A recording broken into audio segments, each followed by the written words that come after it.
Sir, ಈಗ ಬಾಗಲಕೋಟೆಯಲ್ಲಿ ಹೊಸ ಡಿಪೋ 2ನೇ ಡಿಪೋ ಆಗೈತೆ ಸರ್. ಆದರೆ ಯಾಕೆ ಅದನ್ನು ಅಧಿಕಾರಿಗಳು ಓಪನ್ ಮಾಡೋಕ್ಕೆ ಮೀನಾಮೇಷ ಮಾಡ್ತಾ ಇದ್ದಾರೆ ಅಥವಾ ರಾಜಕೀಯದ ಏನು ಪ್ರಾಬ್ಲಮ್? ಮೀನಾಮೇಷ ಎಲ್ಲ ಮಾಡ್ತೀವಿ ಬೇಗ.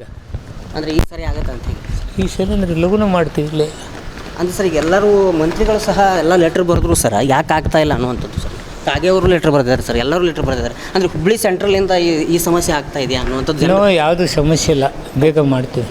ಬಾಗಲಕೋಟೆಯಲ್ಲಿ 2ನೇ ಡಿಪೋಗೆ ಸಂಬಂಧಪಟ್ಟಂತೆ ಇವತ್ತು ಆರ್ ಬಿ ತಿಮ್ಮಾಪುರ ಸಾಹೇಬರು ಮಾತನಾಡಿರುವಂಥದ್ದು. ಇವತ್ತು ಬಾಗಲಕೋಟೆಯಲ್ಲಿ ಹೊಸದಾಗಿ 2ನೇ ಡಿಪೋವನ್ನು ನಿರ್ಮಾಣ ಮಾಡಿದರು. ಆದರೆ ಅದಕ್ಕೆ ಒಂದು ಕಾಯಕಲ್ಪ ಕೊಡುವಂತೆ ಅಥವಾ ಅದನ್ನು ಉದ್ಘಾಟನೆ ಮಾಡಲಿಕ್ಕೆ ಅಧಿಕಾರಿಗಳಿಂದ ಹಿಡಿದುಕೊಂಡು ಎಲ್ಲರೂ ಮೀನಾಮೇಷ ಮಾಡ್ತಾ ಇದ್ದಾರೆ ಅನ್ನುವಂತಹ ಮಾಹಿತಿ ಇತ್ತು. ಹೀಗಾಗಿ ಎಲ್ಲ ಅಧಿಕಾರಿಗಳು, ಕಾರ್ಮಿಕರು ಈ ಒಂದು ಇದಕ್ಕೆ ಸಂಬಂಧಪಟ್ಟಂಥವ್ರಿಗೆ ಹಿಡಿ ಶಾಪವನ್ನು ಹಾಕ್ತಾ ಇದ್ರು ಅಂತ ಹೇಳಿದರೆ ತಪ್ಪಾಗಲಿಕ್ಕಿಲ್ಲ. ಯಾಕೆಂತಂದರೆ 1ನೇ ಡಿಪೋದಲ್ಲಿ ಕಾರ್ಮಿಕರು ಪಡುವಂತಹ ಕಷ್ಟ ಹೇಳ್ತಿರೋದು ಅಂತ ಹೇಳಲಾಗ್ತಿದೆ. ಯಾಕೆಂತಂದರೆ ಇಲ್ಲಿ ಮಧ್ಯರಾತ್ರಿ 12ರವರೆಗೂ ಸಹ ಕಾರ್ಮಿಕರು ದುಡಿತಿದ್ದಾರೆ ಅನ್ನುವಂತಹ ಮಾತುಗಳು ಸಹ ಕೇಳಿಬಂದಿದ್ವು. ಹಾಗೆ ಅನೇಕ ಸಮಸ್ಯೆಗಳು 1ನೇ ಡಿಪೋದಲ್ಲಿ ಕೇಳಿ ಬಂದಿದ್ವು. ಅದಾದ ನಂತರ 2ನೇ ಡಿಪೋವನ್ನು ನಿರ್ಮಾಣ ಮಾಡಿದ್ದಾರೆ. ಆದರೆ ಉದ್ಘಾಟನೆಯ ಭಾಗ್ಯ ಕಂಡಿಲ್ಲ.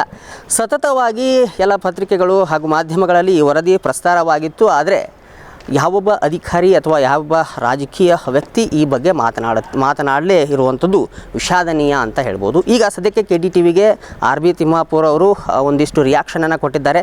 ಸದ್ಯದಲ್ಲೇ 2ನೇ ಡಿಪೋ ಏನಿದೆ ನವನಗರದಲ್ಲಿರುವಂತಹ ಡಿಪೋವನ್ನು ಉದ್ಘಾಟನೆ ಮಾಡ್ತೇವೆ ಅನ್ನುವಂತಹ ಮಾತುಗಳನ್ನು ಈಗ KTTVಗೆ ಕೊಟ್ಟಿರುವಂಥದ್ದು. ಸರ್, ಈಗ ಬಾಗಲಕೋಟೆಯಲ್ಲಿ ಹೊಸ ಡಿಪೋ 2ನೇ ಡಿಪೋ ಆಗೈತೆ ಸರ್. ಆದರೆ ಯಾಕೆ ಅದನ್ನು ಅಧಿಕಾರಿಗಳು ಓಪನ್ ಮಾಡೋಕ್ಕೆ ಮೀನಾಮೇಷ ಮಾಡ್ತಾ ಇದ್ದಾರೆ ಅಥವಾ ರಾಜಕೀಯದ ಏನು ಪ್ರಾಬ್ಲಮ್? ಮೀನಾಮೇಷ ಎಲ್ಲ ಮಾಡ್ತೀವಿ ಬೇಗ.